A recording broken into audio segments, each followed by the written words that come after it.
Good morning. Good morning. Happy Friday, right? Good morning. Happy Friday. So glad that you could be with me on the broadcast. Hello, good morning, good afternoon, good evening to the replay viewers whenever you have the opportunity to join. I want to welcome you and thank you for being here as well. My name is Angela McGowan, your professional healthcare advocate and caregiver strategist. I'm the author publisher of this book, What You Don't Know Could Kill You, How to Get Out of the Hospital Alive. Yes, and I'm the founder of Angie's Pace, patient advocates committed to excellence. Good morning. I'm glad that you are here. We're going to continue with our series, both for immunization and also about giving your physician an annual review. Okay, but before we go any further, let me just pause for the cause here. And that is just to let you know, if you're living somewhere like me, drink plenty of water. That's right. 106, 109. Yesterday was 110. And I believe today is scheduled to be 111. Okay. Stay hydrated. That is what this says. I don't think it's going to. Why isn't it? It's a little bigger than I thought it would be. Let me see if I put myself out. Will it give you more? No, it didn't. All right. Well, that's what it says. Stay hydrated. There you go. So stay hydrated. That's what it says. Good old water. Listen, drink plenty of fluids, about 16 ounces before starting your day, and 5 to 7 ounces every 15 to 20 minutes. And if you live on the West Coast where it's pretty hot right now, you don't have to worry about how can I remember every 15 minutes. Okay. Your mouth is going to get dry as sand because just the air is dry. All right. We really, really need to take care of our bodies. We must hydrate ourselves. So that's just a little reminder for me. And I'm passing it on to you regardless though where you live. It is really important to keep yourself hydrated, to drink plenty of fluids. Definitely make the maximum of them water. I know that quite a few people are now trying to drink half of their body weight in ounces. So they are definitely drinking a lot of water, and it's a great idea. I personally try to drink like 6 to 8 bottles in the summer, and in the fall, I usually drink 4 or 5 because I don't have that extra like, but wherever you are, make sure water is a part of what you do every single day. So there you go. That's our announcement for that. Now let's get to some of the things we've been talking about this week. It's Immunization Awareness Month. Okay. We know that immunizations, vaccinations become personal, but I also want you to know that you can use the CDC schedule of vaccinations from birth to 18 as the reference for your child's immunization and vaccination discussions with your pediatricians. That's what we are using here on the broadcast as we discuss what is going on. Want to remind you that along with the vaccination schedule, it is important because the timing a child receives their vaccinations and boosters are as important as getting them done yourself. It is a specific time, and the booster that follows up is a specific time. So please make sure when you're discussing this about vaccinations and boosters that you keep the recommended schedule. And the next thing that I want you to definitely be aware is to remember when we're talking about vaccinations and boosters that they are needed for the preventable diseases that are still a threat. See, I finally got that sentence right. All day, all this week, I was like, I'm not quite saying it right, but that's what I want to say. They are needed for preventable diseases that are still a threat. And what diseases are those? I'm glad you asked me.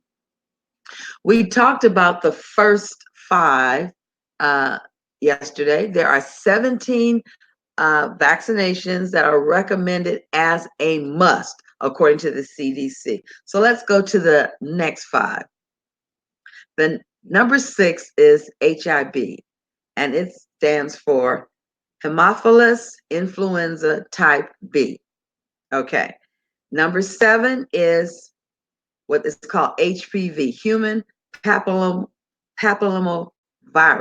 Now, we know the HPV is the uh, vaccination that our teenagers are now recommended to get between the ages of 12 and 13, because it has been proven that both the males and the females carry what could eventually become ovarian cancer for the female, as they are the married couple. So in getting to the point of eradicating that, they're starting now. The male and the female are to take these one-time shots, okay? It's very important, all right?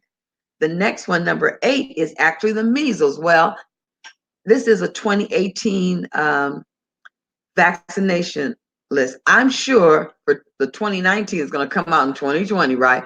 Measles is going to move up, because we know that measles has moved up on the vaccination regimen from 9 months to 6 months, and that's been mandated, okay? The beginning of the measles regimen.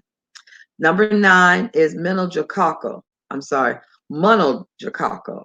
Also, it is a form of meningitis, and you know what meningitis can do. All right, I think that's like the parent is meningitis, and this is one of the derivatives, okay?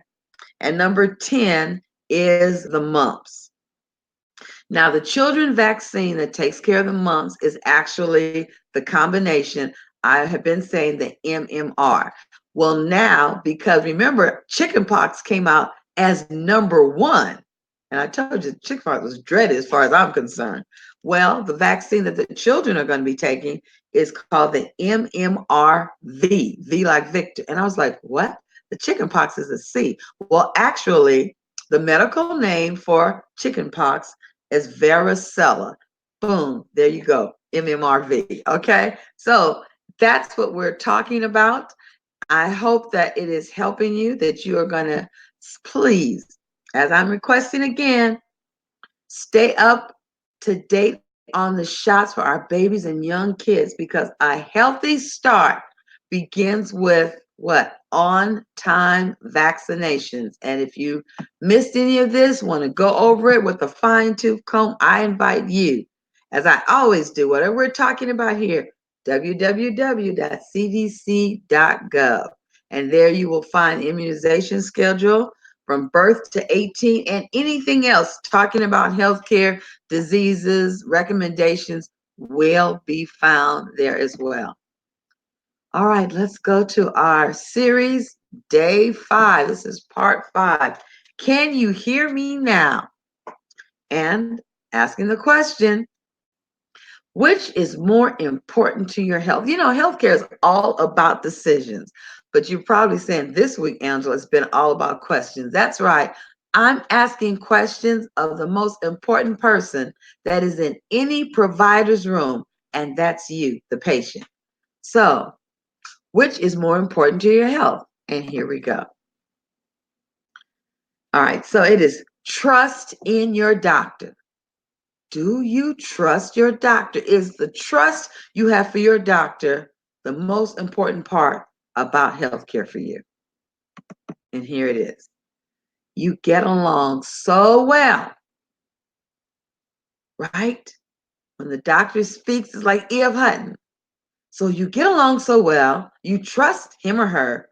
Is that why you're afraid to ask for a second opinion? I'm not sure. I'm just asking the question.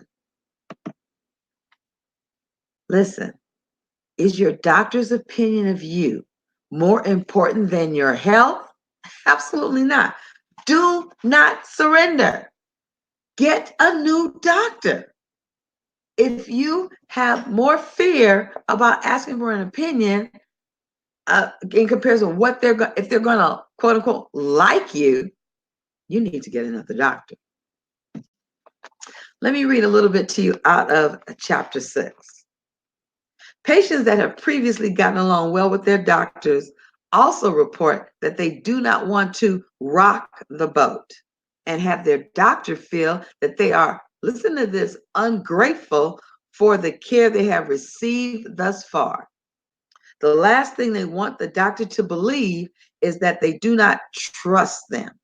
They want it to be clear that they continue to value and respect their opinion and all of their medical advice, etc. Really? The last thing that you want to do is rock the boat. I say rock the boat and put the doctor out of the boat and get a new doctor. The most important thing is that you stay in the boat.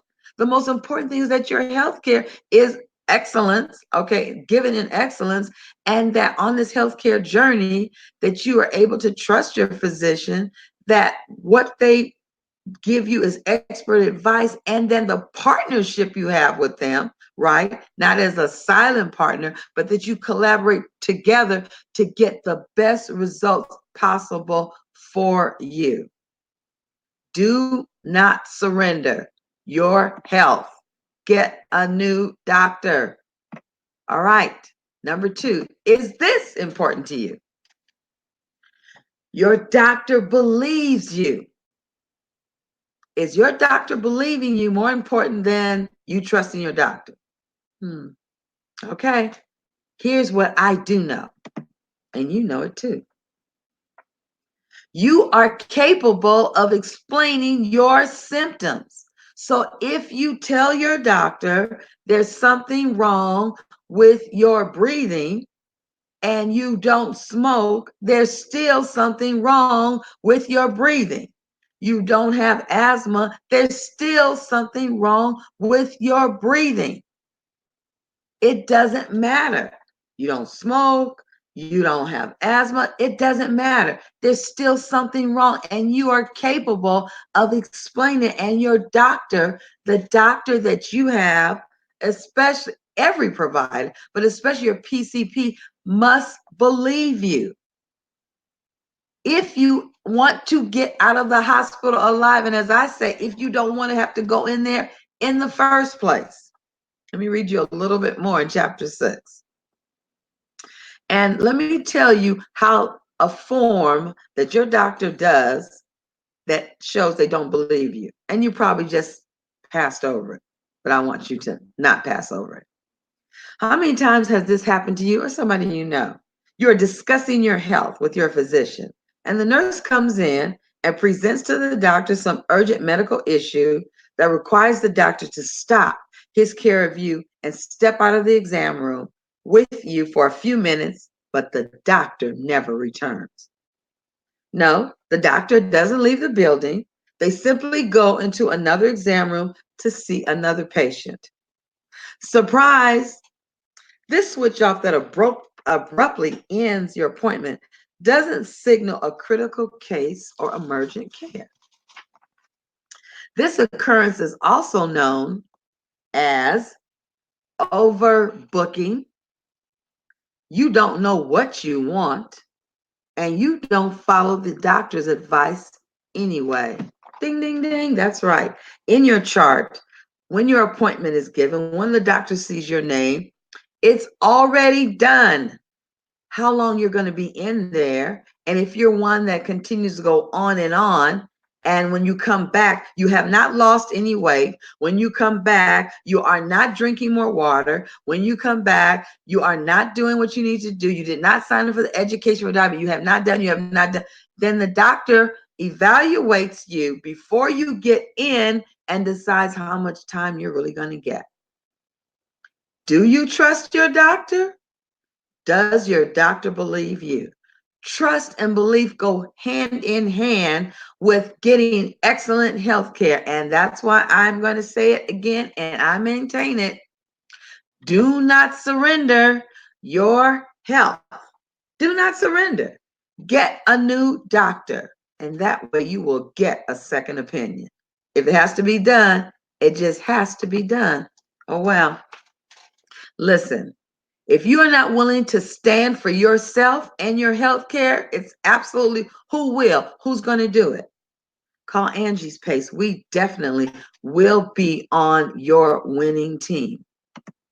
Now, I hope on day 5 of Can You Hear Me Now, you finally are more, okay, on the side of thinking, I need to give my doctor an annual review about the care that he's giving and what goes on in the appointment. Are you seeing why it's important now? I certainly hope you are, because excellent health care is not a privilege. It is your right, and you have the ability to exercise your right and handle your responsibility. And one way that you can exercise your right, your responsibility, is by joining the free Facebook group, the Powerful Patient Movement. You can stop just being the doctor's patient and learn to become powerful so that you can both trust your doctor and know that your doctor believes you. I welcome you, of course, to go to the website and to find anything out about Angie's Pace or me, Angela McGowan. Simply go to Linktree at Pro Patient Advocate. And don't forget, I'd love to have an opportunity to speak with you for a results call. Take time to schedule a results call with me today by going to the bit.ly link, Advocate Angie. And of course, you can always reach me at Linktree/Advocate. Thanks for joining me. Happy Friday. I hope it's onward to an awesome weekend. I'm Angela McGowan, your professional healthcare advocate, caregiver strategist. I help you navigate through healthcare's sea of red tape and create strategies that allow you to give excellent care to those that you love and care for as you care for yourself as well. And as always, I leave you with those two things: blessings and joy. Why? Because they both belong to you. Have an awesome day, a great weekend. And don't forget that I will be back here with you for Say It Sunday. That's right. We're going to be talking to our caregivers and to all of you. We are doing part 3 of the CMS. Who's really running Medicare and Medicaid? All right. It's the Center for Medicare and Medicaid Services. Let's find out more about it. Say It Sunday, 5:30 p.m. Pacific Daylight Time. Blessings, everybody.